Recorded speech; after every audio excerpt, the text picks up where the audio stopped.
Hello and welcome to Probable Causation, a show about law, economics, and crime. I'm your host, Jennifer Doliak of Texas A&M University, where I'm an economics professor and the director of the Justice Tech Lab.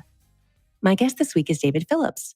David is an associate research professor of economics at the University of Notre Dame. David, welcome to the show. Thanks for having me. Today, we're going to talk about your research on how emergency financial assistance affects criminal behavior. But before we dive into that, could you tell us about your research expertise and how you became interested in this topic? Sure. So my focus is largely on poverty and anti-poverty programs in the United States. So I kind of backed into being interested in crime in the US as somebody interested in poverty.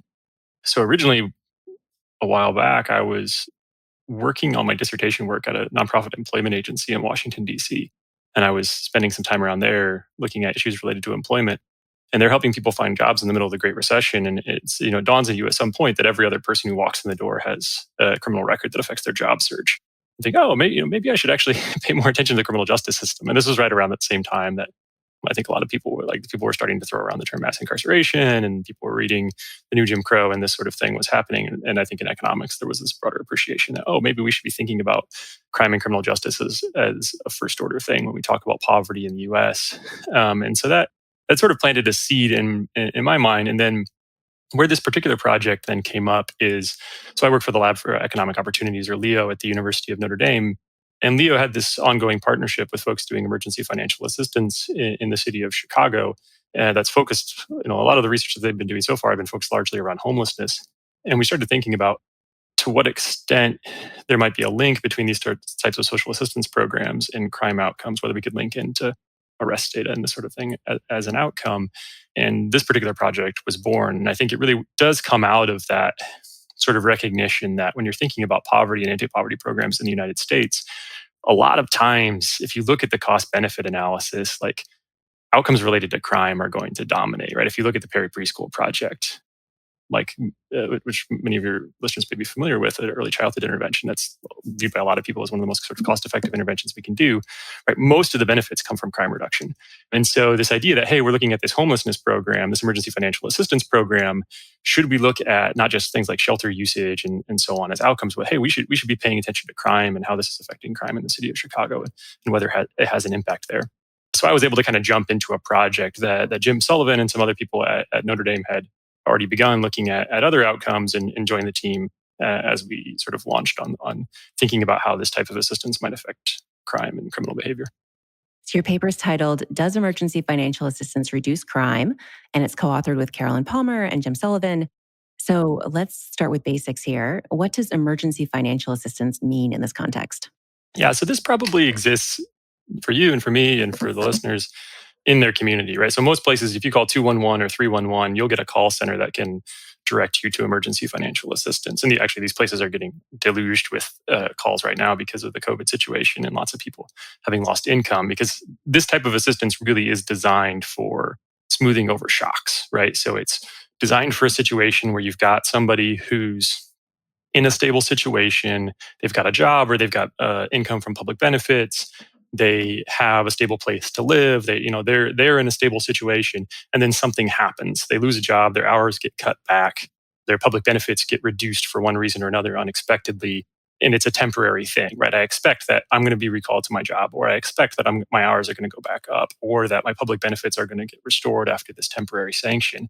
And then this emergency financial assistance jumps in that kind of situation to provide temporary assistance. Sometimes it's literally just providing somebody with cash. That's happening more often right now in the current COVID situation. In the context in Chicago, it's going to be most of the time basically rent paid to the landlord, that this person owes back rent to their landlord, and they're going to pay temporarily this person's rent until their income gets back to the place where sort of its permanent level. So as economists, how might we expect such assistance to affect criminal behavior? What are the potential mechanisms here? I think there's a few for this one. Some of them are more sort of traditional economics of crime mechanisms, and some of them might be a little bit new. So, right, I think that the standard one that might come to the mind of a lot of folks who think of econ of crime would be like a sort of Becker opportunity cost type of world, right? Where this is essentially, right, somebody's faced an income shock and we're going to compensate for that. And so we're basically just providing income to some person. And that's going to affect the trade-offs that this person makes between engaging in criminal behavior that might be income generating, theft or what have you, versus either leisure or some market behavior. And in particular, right, if you think leisure is a normal good, people are work less when their sort of income drops on the sky from them. You might expect that to happen for crime too, right? If I'm committing crime in order to raise income, and all of a sudden now I have this income, I don't need to commit the crime quite as much anymore. And so you might expect things like property crime to go down when somebody has some income dropped on them because they don't need to do the crime anymore. So one possibility is that kind of sort of Becker-ish rational opportunity cost type of story. There are a couple other stories that are also out there, right? You can tell a behavioral economics story.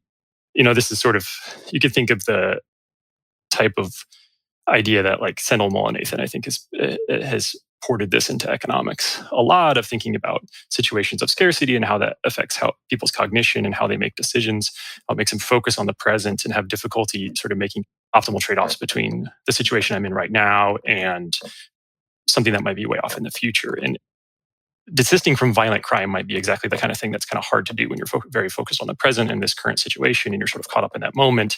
And the consequences of that violence are down the road, and a little bit less immediate, right? If you think of violent crime as rather than being a rational decision as being sort of somebody making an action that's inconsistent with what they would like their long-term self would like to do, then providing income and smoothing out that situation of scarcity could help, right? Somebody's lost their job, you fill in that gap by providing enough income for them to pay their rent for the month. That might provide them the space to be able to sort of think through what they really want to do, avoid violent situations with family or housemates or neighbors or what have you, and sort of reduce some crime by just giving the person some more space. The third potential mechanism that I think is useful for this particular paper, but also more generally when thinking about income, is to think actually about housing. This paper is going to have some connection to homelessness and housing stability in particular, because the financial assistance is going to be used mostly for paying rent. But that's actually also true for income in general, right? Like the biggest expenditure for most households is their housing, particularly for low income households. And so like housing itself shapes the environment in which somebody might take different actions about criminal behavior, right? It shapes who I live with. It shapes how crowded that situation is. There's a lot of good examples. For instance, people might be familiar with Matt Desmond's book Evicted from a few years ago. But there's lots of stories from that book about people moving into really suboptimal housing situations, moving in with unstable roommates or very crowded housing or what have you, because of lack of income leads to poor housing. And then that just like physical environment creates interpersonal reactions that might lead to crime or violence or what have you. And so I think we're sort of imagining that there may be this sort of classic Becker mechanism. There may be this sort of behavioral scarcity mindset type of mechanism. And then there also might be sort of housing specific things that are going to matter in this context and more generally for situations where you've got low income folks with widely varying income over time. All right. So before you all wrote this paper, what did we know about the effects of financial assistance on crime in practice? What research was out there? So there's a huge amount of research on employment in crime, right? And that's a very broad literature that's out there. And I think we'd make the argument in this paper that is really important and really interesting, but it's a little bit different than understanding how income and income shocks and smoothing out those income shocks affects people's criminal behavior, right? Because a job is income, but it's a bunch of other things too. It's time use, right? It takes me from maybe sitting on the couch and having nothing to do to being in a job, right? It also there's some like identity elements of being employed. So I think employment matters, and it could matter through income, but we'd want to know a little bit more specifically about income and how people respond to shocks. Similarly, like we have some literature on how people in criminal behavior and crime responds to shocks in general, right? So there's one of my favorites, the old Card and Doll paper on the National Football League and how in a particular city when the home team loses unexpectedly, that you see an increase in domestic violence, which is one of these like terrible aha papers, at least for me, of like, oh wow, that's going on around me all the time. That when we experience situations of shock, that can lead to violence. Specifically on income, I think the closest set of papers, though, really is about public benefits. There's this series of papers about public benefit cycles through the month.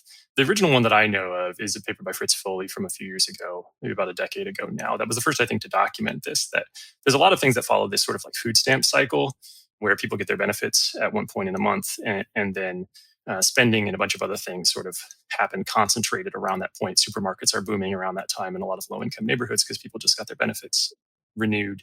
Foley's paper is one of the first to identify, hey, crime actually follows this pattern too. That you see when people's benefits are starting to run out at the end of their benefit month, that they start committing more crime. And that tells you a couple of things, right? It tells you, one, that people are credit constrained in some way, or they're constrained in some way that's not allowing them to sort of smooth out their income, that people's income is volatile enough that when they get the public benefit matters. And two, that it also matters for crime, right? That like how much criminal behavior people engage in depends on what resources are available to them at that point in time. And so I think that paper is one that's really informative about sort of laying the groundwork for saying like, yeah, this like when the timing and the volatility of people's income, even in an expected way, right? Something that people know about ahead of time it causes problems for people's ability to cope with that, and then desist from criminal behavior. I think you had Jillian Carr on the show, so people might be familiar from a couple podcasts ago of with her paper looking at trying to get rid of that cycle, basically. And so I think her paper, that one's really sort of contemporaneous with our paper, where she was presenting that around the same time that we were presenting the paper I'm talking about. But I think it gets at a similar point, right? Of hers, for those who aren't familiar, right, is looking at this situation in Indiana, Illinois, where they went from providing food stamp benefits all on the same day to spreading it out throughout the month so that different people got their benefits on different days. And you see a benefit of that, of sort of disrupting this like monthly cycle of crime. Mm-hmm. It's caused by people's lack of resources at particular times of the month.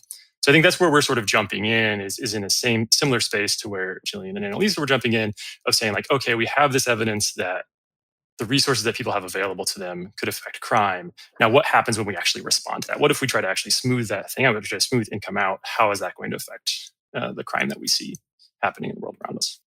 So, as you said, these emergency financial assistance programs exist in cities across the country. So, why don't we know more than we do about what the impacts of these kinds of programs are? What are the research hurdles that you had to overcome in order to measure the causal effects of this kind of program on criminal behavior? I mean, some of it's just a data issue, right? So some of it is because you really need to observe a set of people who have experienced these shocks. And that's kind of hard, actually, right? To screen on people who have lost a job or had their benefits cut, right? So that's sort of a data barrier to begin with, is let's identify people who've had a shock. And then let's also see a group of people then who are receiving some intervention, right? And so you might not be able to pair those together, right? That like you might be able to go to something like unemployment insurance benefits and see somebody that experienced a shock, but then to match that up with, oh, here's a person who got some response to that situation, that they received some assistance. Matching that up is kind of hard. And then you need to link those two pieces of information, right? This person had a shock and they received some assistance, up to an outcome on crime, which probably then resides with a third different agency. And so there's part of it just a data linking difficulty of like connecting all of those pieces of information is challenging. And so for us, right, we had to sort of overcome that by linking data from a nonprofit organization that runs homelessness services to police department records, right, to be able to overcome that. And that's kind of a challenging thing to do. So I think one challenge that we had to overcome was, just actually getting all of the data together in one place. I think there's also like an identification issue, right? So there's doing cause and effect here is particularly hard because we're particularly interested in people who've experienced income shocks, right? We want to look at a group of people who the reason that they're getting this assistance is because things just went south. And in a lot of program evaluation situations, we're really worried about the Ashenfelter dip, right? We're worried that people who sign up for a program are signing up for it because they're in a bad situation. So they're going to look like they're doing worse when they sign up for the program. But that's not because of the program, right? It's because there was something else that caused them to sign up. Here, the situation is actually a little bit worse because we're actually directly selecting on the Ashenfelter dip, right? We're saying to be eligible to get this assistance, you have to have had something bad happen to you. So forming a comparison group that has experienced that same shock but not received the assistance is going to be particularly hard to do, and particularly important to do, to make sure that we don't mistakenly look at the situation and say, wow, these people are doing so terribly that they got the assistance. It's like, well, that's why they showed up in the first place. Right. And then on top of that, you also have, so these are people that are selected on having experienced a shock, but are also motivated enough or knowledgeable enough to know to reach out to this organization, which kind of is an additional layer of like selection that might be a problem here, right? Yeah, so you get and that could make it go the other direction, right? So then if you're able to account for the fact that people have experienced these shocks, but not their ability to actually access services or be aware of services, then you could get the other direction, right? Then you could say, wow, these people are doing so well, when in reality it's just that they had the motivation to deal with it, or the connections or the resources to deal with it. And it's those things that matter rather than this assistance. Right.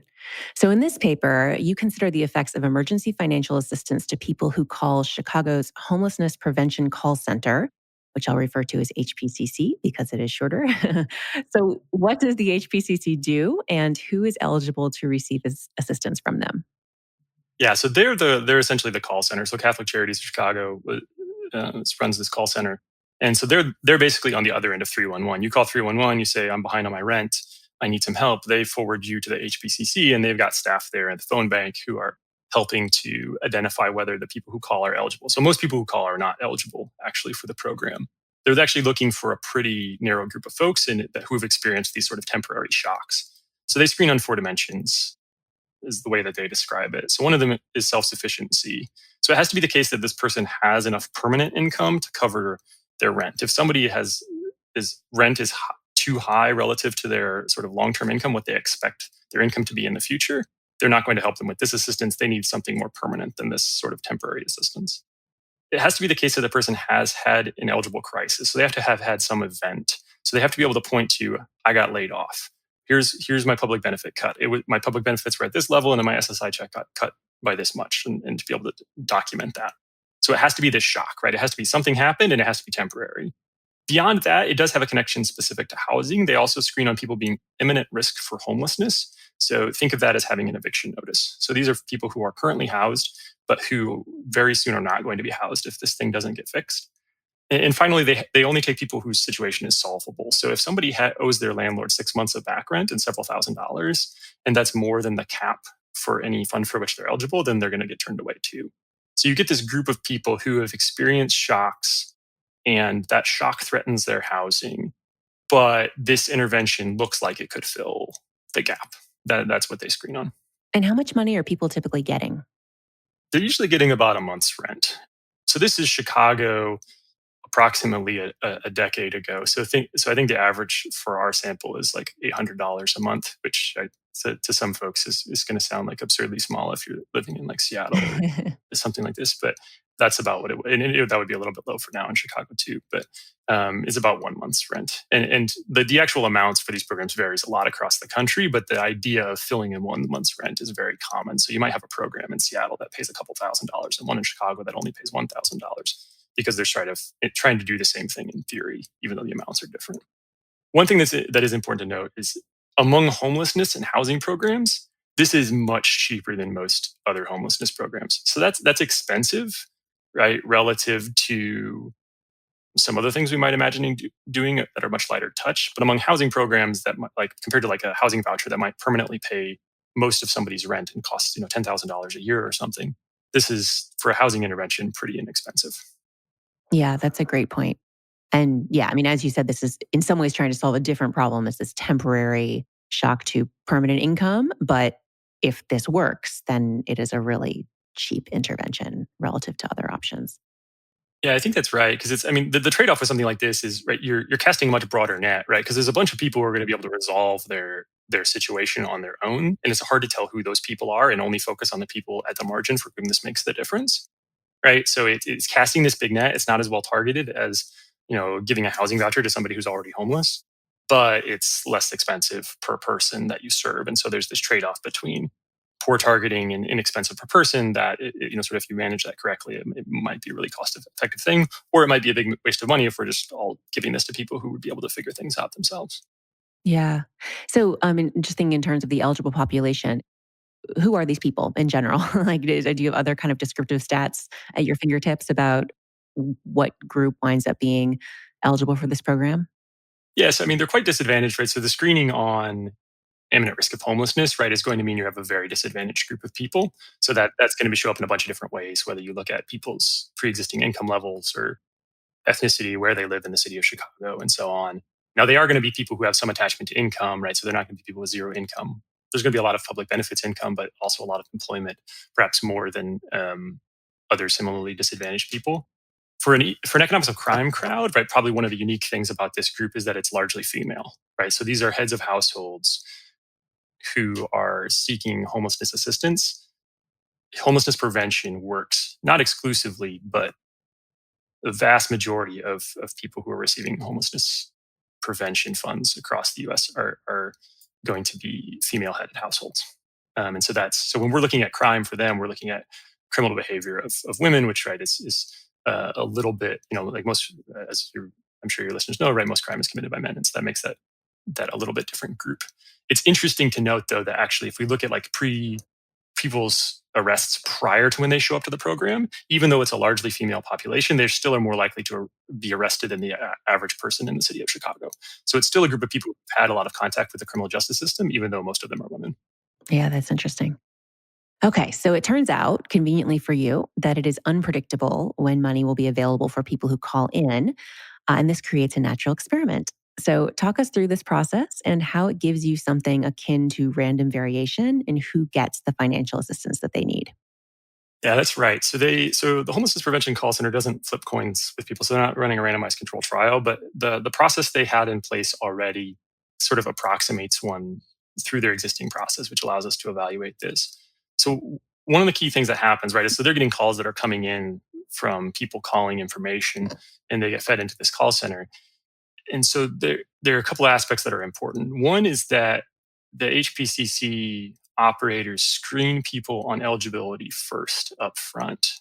And so they do sort of a long intake with folks that gather some information on them, like identifiers that we can use to match the arrest data, like people's names.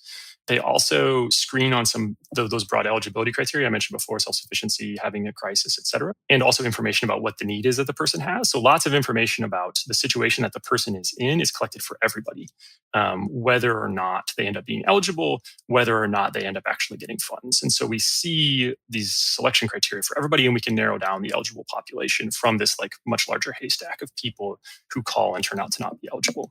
Now, once you have that eligible group, right, the ideal from the scientific point of view would be then that we flip a coin and give assistance if it's heads, and don't give assistance if it's tails, and they don't do that.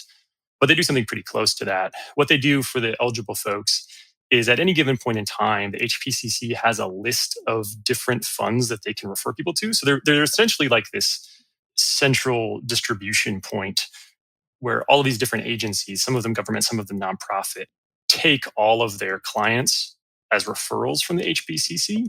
And so, because it's this sort of central distribution point, they're sort of then passing people off to all these different agencies.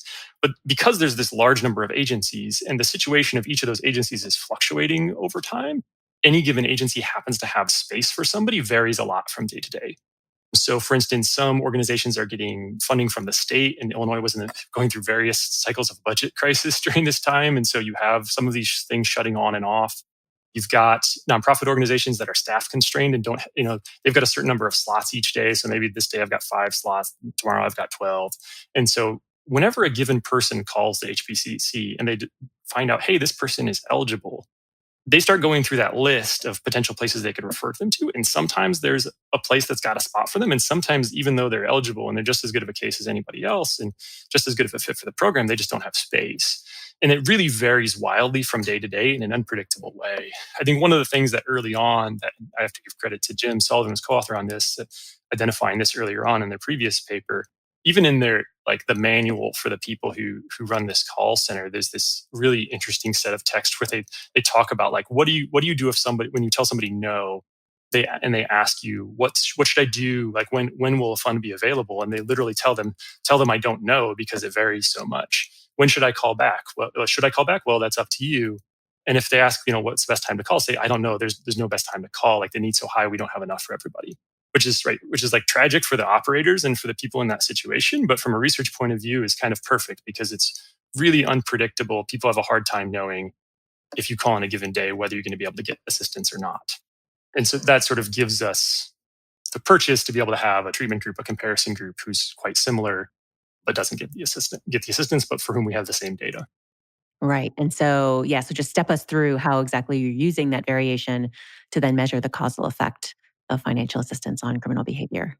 Yeah, so we take the whole haystack of callers, we narrow it down to people who are eligible based off of having had a crisis and so on. We also narrow it down to people who are first-time callers because some people do call back multiple times, and that in of itself is quite self-selected. It might get into the sort of motivation concern you mentioned before. We still keep the first call for everybody, but we don't want to treat a repeat call as a separate sort of instance. So we limit down to a group of people who are sort of calling for the first time and who are eligible. And we're going to compare people who are referred to funds when they call versus people who are not referred to another agency for funds. And so that would be like a simple difference in means, right? We could compare crime outcomes for both those two groups, just like an RCT, and say that that's the treatment effect. It's a little bit more complicated in this context because the sort of agencies that they're referring to, some of them have their own eligibility requirements. So agency A might only accept veterans, or agency B might only pay back rent, but they won't pay security deposits because that's what some people need. But some agencies won't do that. And so there's sort of conditional random assignment here, right? So there's some need to control for differences between different people who show up with somewhat different situations that are eligible for a larger versus smaller proportion of these other funds. And so we end up doing that as well. So in the end, what we're doing is we're running a regression of some crime outcome on an indicator for whether the person gets funding, but then controlling for these factors that affect eligibility for the individual specific funds. But the nice thing is, again, it's a centralized intake. And so we actually observe all of those things. So for each of those agencies, we have the sheet that says, here are the things that make you eligible. And we can say, okay, here, these different need requests of rent versus security deposit versus whatever. These are the categories that matter, and we can control for those things. Yeah, it is a really cool data set. And I'm sure, I'm sure lots of listeners are already thinking about how they'd love to get their hands on this data set. So, so talk about the data that you're using for the project, as well as the outcome measures that you're particularly interested in here. Yeah, so the sample is defined and baseline information and all of these like control variables and treatment status, all of that is defined from the homelessness prevention call center data. So yeah, the sort of richness of that data is one of the things that makes this possible, right? It overcomes this problem of identifying a comparison group, controlling for potentially confounding variables, and being able to link the existence of a shock and what that shock was, because that's in the data. That's part of the eligibility. Did you have a crisis and what kind of crisis? Being able to match the shock to whether the person got assistance. So like most of the data problems are resolved just by the call center. And so the Lab for Economic Opportunities where I work, Leo, has had connection since its founding with Catholic Charities, right? We're at Notre Dame, premier Catholic university. Catholic Charities is premier Catholic social service provider. And so we work with a bunch of different folks at a bunch of different contexts, but one of our big partners is our different branches of Catholic Charities. And so there's a partnership between Catholic Charities Chicago, which runs the call center, and the University of Notre Dame that allowed us to share that data.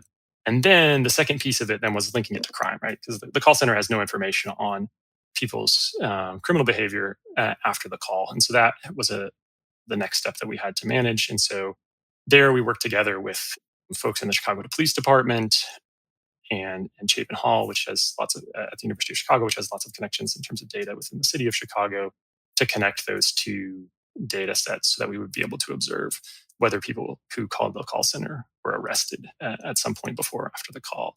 Now, arrests aren't a perfect outcome. We can talk about that a little bit if you want, but right, it's different from committing crime. It's just crime that's observed and then leads to an arrest. And you can have both type 1 and type 2 errors. So you can have people who arrested who didn't actually commit a crime, and you can have plenty of people who commit a crime that don't actually get arrested, but it gives us some indication of engagement in criminal behavior that we can then use as an outcome. All right. Well, so let's talk about the results. What do you find is the effect of receiving emergency financial assistance on subsequent arrests? Sure. So overall, the probability of arrest falls a bit when people get emergency financial assistance relative to when they don't. It is a little bit noisy. So we sort of intentionally in the paper don't try to pin too much on like one number for the overall drop in arrests. But it does seem like in the immediate aftermath of the call that people are less likely to be picked up by the Chicago Police Department when they get this type of assistance. And then do those effects vary across different types of crime? Yeah, and that's one of the big things that I think we discovered in this paper that was perhaps a little bit surprising to us was the pattern that showed up here. What we ended up seeing is actually a big drop in violent crime, but not property crime. So you see violent crime arrests drop by about half. And so right, violent crime arrests aren't super common in general, and that's true in this group as well. So it's something like 2% of our sample gets arrested for a violent crime in the year after they call for the people who don't get funds. And that drops to about 1% for people who do get funds. It's a small change in terms of probability, but it's a big change in terms of the prevalence of violent crime. And given how socially costly violent crime is, I think in a lot of ways is the headline result of the paper, is that you can move something like violent crime in a very noticeable way with this relatively modest assistance. Again, 98% of people in the sample aren't going to be arrested for a violent crime anyway, but for that couple of percent that we're going to be engaged with the Chicago Police Department on something related to violent crime, right, if you can cut that in half, that's a tremendous success. So I think that's the biggest headline result from a cost benefit and is this emergency financial assistance making a difference point of view. From an economist point of view, the other thing that we find that's I think matters less for cost benefit, but is sort of intriguing from a thinking about why does crime happen point of view, is that we actually see property crime go up. So we see an increase in larceny for going up by about the same amount. So 3 years later, there's not much difference in sort of overall number of arrests. And it's because the initial drop in violent crime is offset by some increase in property crime that sort of slowly picks up over time and happens a little bit later. Now, property crime is a lot more common in general. So sort of the change in how much of property crime this is contributing to is a little bit smaller because it's just a bigger base to start from. But there is sort of this noticeable increase in property crime that happens after a little while. Yeah, so talk more about that. I think you say in the paper it was at about the 12-month mark. Yeah, so on the property crime side, the interesting thing that we see is, and this was sort of odd and unexpected, I should say, right? Because the Becker story goes the exact opposite direction, right? The Becker story is, or sort of a maybe extended Becker story. It is, yeah, you provide people with some income, they don't need to commit crime anymore, and so you'd expect especially property crime to go down, right? People don't need to steal anymore. And the type of thing that we're seeing here really is that type of crime, right? It's larceny committed by female heads of household primarily. They're getting arrested in commercial establishments. I mean, it looks a lot like shoplifting, right? And so, why is shoplifting going up when you give people financial assistance? And as you said, it really, it doesn't, it kind of delays a little bit and it sort of picks up at 12 months. And we puzzled over this for a long time. And the thing that helped sort of crack the nut on understanding what was going on there for us was splitting out who this was happening for by the type of assistance they were receiving. So most people are getting assistance from the HPCC for back rent. So they're behind on rent with their landlord, they're about to get evicted, and now we're going to pay a month of rent to your landlord so that they don't kick you out. Some people are instead getting security deposit assistance. Things are bad enough with their landlord that it's going to be hard to resolve that situation. So we're going to move you into a new place and pay for your security deposit instead. Well, what we see is particularly that group of people, the people who are getting security deposits, we see them 12 months later having this uptick in shoplifting. And can you nail down exactly what that is? No, but it suggests a story, right? It suggests a story that, most families, that's a good situation to have the security deposit paid for, but there's some group of families that are getting this new place set up for them. And 12 months later, they find themselves in the same situation. They're sort of over their head in terms of finances, and shoplifting is a way to make up some income to be able to resolve that situation. And so you have sort of maybe this little bit of an unintended consequence of getting financial assistance leading to somebody getting into a worse situation, which then leads to some increase in property crime later on. Now, I do want to sort of emphasize the main original point, which is that that's like from a public cost benefit point of view, that if we can prevent one assault and at the same time cause one instance of shoplifting to happen, we want to make that trade-off. Mm-hmm. And so I don't think that's a knock on the program itself, but it does tell us something interesting, I think, about how we run these programs and how we screen, that the sort of screening on, is this a sustainable situation, particularly if you're paying for a new rental contract for somebody. You don't want that rental contract to come up 12 months later and have this person be in this tough situation where, I really have to pay that off so I can stay in my place, and forcing them into a difficult situation that leads to shoplifting. Right. It suggests that even if the current program is cost effective, you could imagine another version that's even more cost effective if we can figure out how to solve that problem. Yeah. And so I think the screening side and the targeting side of who do you actually provide this assistance to, the more you sort of think about these programs and this type of assistance, that question, not just of is it effective, but for whom is it effective, and for whom is what type of it effective, right, is a really important part of really on designing these and making them as beneficial as possible. Mm-hmm. Well, so those results say a little bit about mechanisms. I know you talk more about that in the paper. So what else are you able to say about the mechanisms that are driving this overall effect? Yeah, so on the violent crime side, I think there's a couple different things that could be going on. So some things that we think that it's not, right? So one sort of like more complicated version of a sort of rational criminal behavior Beckerish type of story could be that you could be actually shifting people from violent to property crime if there's sort of like a index of like severity of crime. We're moving people from more severe to less severe crimes. That doesn't seem to be happening. It turns out that the groups of people are different. So all of the property crime increase is coming from families, and all the violent crime decrease is coming from single individuals. So it's not sort of like we're not just like shifting group one from one to another. So that's not why violence is going down. It seems to us like there's a couple different things going on. One that we can sort of directly show, and one that we hypothesize, but it's hard to sort of get direct evidence on. One, I do think housing is part of the story. We do see, for instance, the same group of people, singles, having less arrests for homelessness specific crimes. So things like trespassing. So people getting arrested for trespassing outside, that goes down too. And so you see some indications, and there's the other paper that Jim and others wrote that demonstrated that this program does reduce entries into homeless shelters. And you see some sort of similar things if you look at just like address changes. So decreasing housing instability, preventing people from ending up on the streets or in shelters, or probably more likely for more people like doubled up with family and friends in really crowded housing situations. Like we see evidence that that's happening. And it's not a far line to draw from that to decreases in violence, right? There's a lot of qualitative evidence, Desmond's book and others, that right, if you put a bunch of people into a small space, that you just end up with more violence, right? Either between people and their housemates, or it spills into the neighborhood around, or what have you. And so it's the idea that housing, and particularly crowded housing and unstable housing, it may lead directly to violence, I think is something that we can trace out and see evidence that the mechanisms for those are active in the data by seeing things like the arrests for trespassing. Another thing that we think is probably going on, but is a little bit harder to test with the data that we have, is that some of this, like the sort of behavioral story of Mullnathan and company, right, that this is just lowering people's level of stress in the emergency situation and allowing them to process the situation that they're in, right? We're talking about people who are in a crisis situation, who were already low income, have lost their job, and now have an eviction notice, right? Providing space in that context seems likely to me that allows people to manage the process of avoiding violence better than if they don't have that income available. Now that's one that we can't test. But if I could test, I think I suspect is part of the mechanism of what's going on is just creating that sort of space for people to be able to manage their very difficult situation better, decreases violence. I wanted to highlight one other result because I'm particularly interested in prisoner reentry and was excited to see this paper in that context. As we're thinking about targeting and who might benefit the most from programs like this, I think you find that people who have at least one prior arrest benefit a lot. Am I remembering that correctly?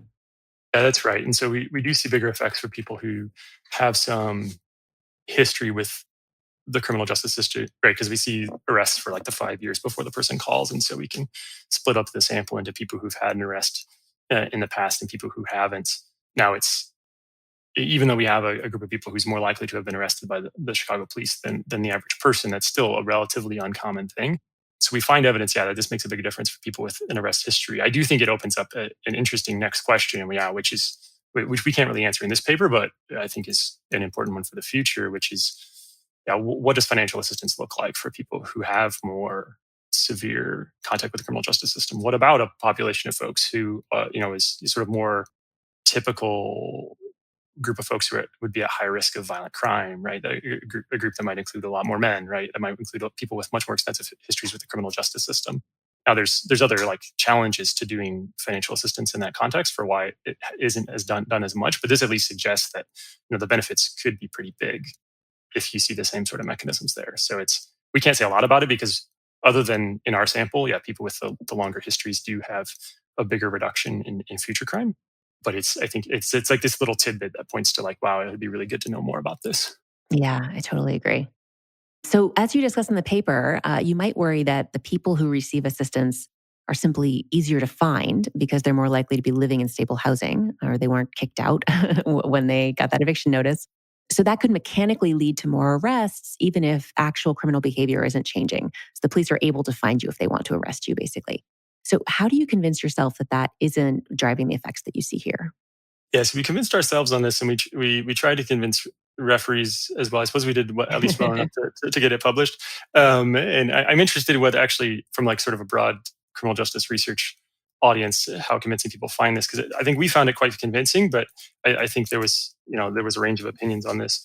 The way that we looked at it was, one thing that you see in the Chicago arrest data is you did see warrants in our data, which are largely, and actually through this project, now I'm doing some more work on pretrial and failure to appear and this sort of stuff. This is a lot more familiar to me now, actually, than it was when we were writing this paper. But right, most of these warrants are for people not showing up at court. Right, they don't show up. Failure to appear rates are quite high, or at least you've seen others on the show talking about FTAs. Right, it can be super high, and is a big issue in the criminal justice system. For our purposes, the fact that these are in the data can actually be a little bit helpful. So somebody calls in on a particular day, right, and they're calling the call center and they get the assistance or they don't. If they get arrested the next day on a bench warrant, that's almost certainly for a case that happened before the call. And so there's at least this initial window after the time of the call where arrests for bench warrants are really picking up just, can the police find you? And they're not picking up new criminal behavior, because you haven't had time for that to happen, really. But you have had time over that window for the police to try to find you on this existing bench warrant. And so what we do is we look at that a bit, and we don't see any effect on arrests for bench warrants. And we take that as some evidence that this isn't just about them finding people more.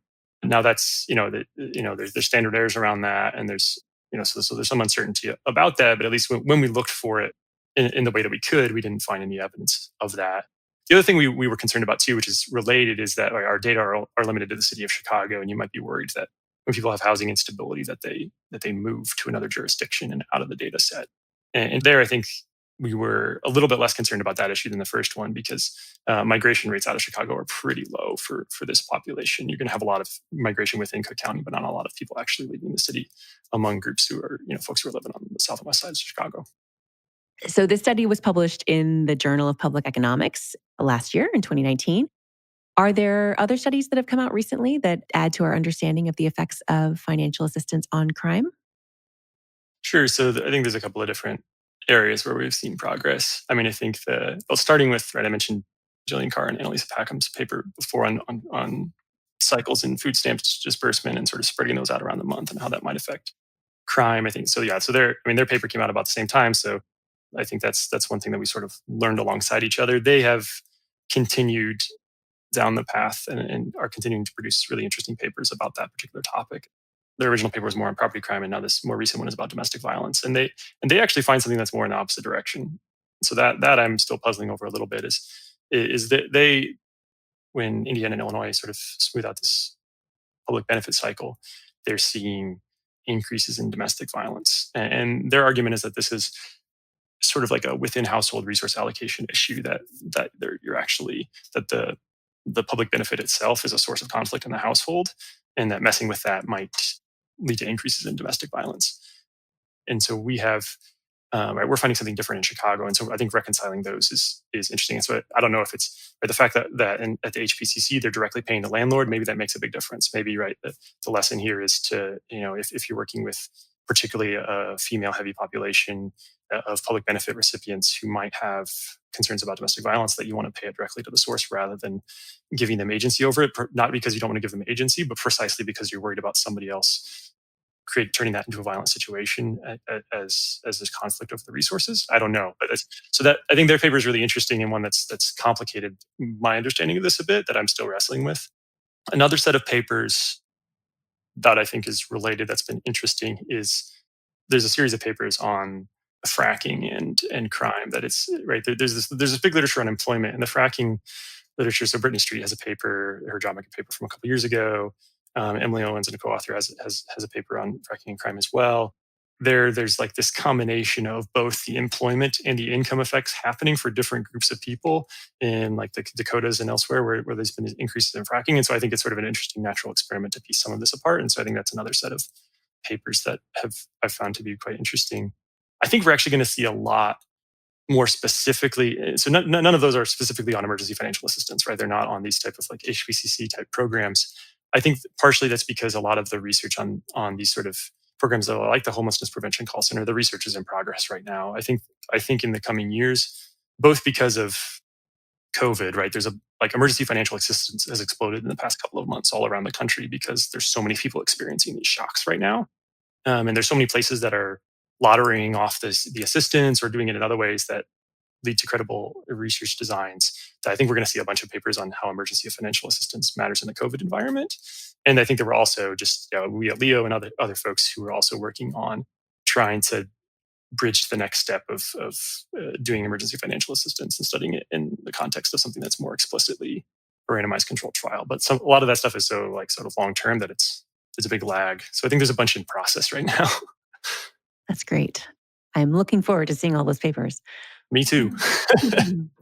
So, what are the policy implications here? What should policymakers and practitioners take away from this paper, along with all the other studies you just mentioned? A couple of things. I mean, I think one, like the fact that we're talking a lot about emergency financial assistance during the COVID crisis, I think is right. Right. I think that a lot Mhm. of right, the federal government has done it a good bit, and lots of local governments and local agencies have been trying to fill in the gaps on that. Even if targeting is bad on things like these, right? Even if only 2% of people are going to commit a violent crime in the absence of this thing or be arrested for it, or in only a couple percent are going to end up in a homeless shelter, right? There's if you're affecting these really costly outcomes for a small percentage of people, it can still pass the cost benefit test, and that's what shows up here. So I think emergency financial assistance in a broad way is something that we're getting increasing evidence that it makes sense even when the targeting is hard to do. So I think that's one thing to learn. I think a second thing to learn about is that like more broadly for social assistance, often we think about this as from sort of a like what's the justification for these things? It's well, I'm sort of sitting behind this Rawlsian veil at the beginning of time, and and we're making society, and I don't know who I'm going to be. So we should, I want some insurance against being in the worst situation, and so we should sort of build in this social insurance. But there's also an externality argument for this, right? I mean, there are situations where poverty and income volatility leads to outcomes that are bad for everyone, like crime. Mhm. And so if we see changes in what things that are essentially public goods in response to some of this type of social assistance, that gives a different type of argument for social assistance in general and helping people smooth these out because it doesn't just affect them, it also affects the people around them. I think the third thing, and I've been thinking about this a lot in the context of COVID, is that there's a lot of violent crime that I mean, our paper suggests that a lot of violent crime is the sort of result of just like poverty and stress spilling over out into the world. And that you can actually reduce a decent amount of sort of like garden variety assaults and maybe not the most severe things like murders and such, but like sort of like the bulk of like the most common violent crimes. A lot of that is coming from these sort of day-to-day interactions, things related to housing and such. And so when you think about the current situation that we're in right now, where lots of people have had these shocks, and particularly then people are also like sort of confined to being at home, which might be a good situation or might be a really bad situation for some people. Mhm. I get really worried about, what's going to be happening in terms of domestic violence and so on in the current context, and how can we respond in a way that mitigates some of those effects that we could try to get rid. Can we try to get rid of some of these potential violence spikes in violence through things like financial assistance? So Emily Leslie and Riley Wilson have a new working paper where they try to quantify the effect of the lockdown on domestic violence you were just Oh talking yeah, I about. saw this. Yeah, Yeah, and they're finding that so it turns out there are like strong seasonal trends in domestic violence calls. But once you control all of that, for all of that, it does look like domestic violence calls have gone up during this period, which is what everyone was worried about. I think when people have been talking about that, they've really been focused on telling everyone they have to be home, even if home isn't very safe. And you're pointing to sort of a different mechanism there that it's really like the stress, that can be a problem too, but layering on the stress of losing your job and losing your income is a problem that we could find a way to solve, at least in this current moment. yeah, exactly. I mean, it may be the case that everybody has to be at home, but if everybody can be at home in a situation where they're not wondering how in the world we're going to pay the rent once the eviction moratorium goes away, right? That's a less volatile environment than one in which I'm just the only thing that we're doing is that I'm at home. Yeah, but Yeah, I'm a little bit less stressed. exactly. So, what's the research frontier? What are the next big questions in this area that you and others are going to be thinking about going forward? So we've touched on a couple of these. I mean, I think some of them are the usual research design things, and so I think there is scope for right. This is not a random assignment study. There's if we wanted to like talk for the next 2 hours about like potential things we'd poke at in the research design, we could do that, right? Because it's Mhm. not perfect. And so actually doing a random assignment study of something like this, I think is something that's needed. And there's external validity questions, right? Housing is very different and income volatility is very different in Chicago than it is in a lot of other places around the country. And so picking up additional pieces of evidence about this sort of more generally, I think is important. And the current situation that we're in right now is different than, the environment that we were studying, which was happening, a couple of years after the Great Recession, right? So that's both, unstable but for very different reasons. So I think some of it's the usual sort of internal validity, external validity stuff. Beyond that, like sort of big questions, I do think this question of like, what would this look like for people with much more severe criminal histories is a really interesting one. It's a lot more challenging because the risks of it going wrong and having unintended negative adverse consequences might be higher, right? If the evidence that we have that sometimes positive income shocks are associated with mortality risks due to drug use and so on, right? Like you might be worried about some of those a bit more, but you also might potentially have much bigger benefits, right? So I think that's one piece of. I think that's part of the frontier, and I think the other piece of the frontier is really the current COVID environment too. That emergency financial assistance is as important now as it's ever been because so many people are experiencing these shocks. That understanding how this stuff works right now is really important. My guest today has been David Phillips from the University of Notre Dame. David, thanks so much for doing this. Thank you so much.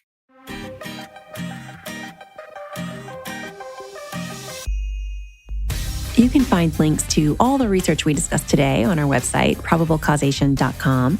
You can also subscribe to the show there or wherever you get your podcasts to make sure you don't miss a single episode. Big thanks to Emergent Ventures for supporting the show, and thanks also to our Patreon subscribers.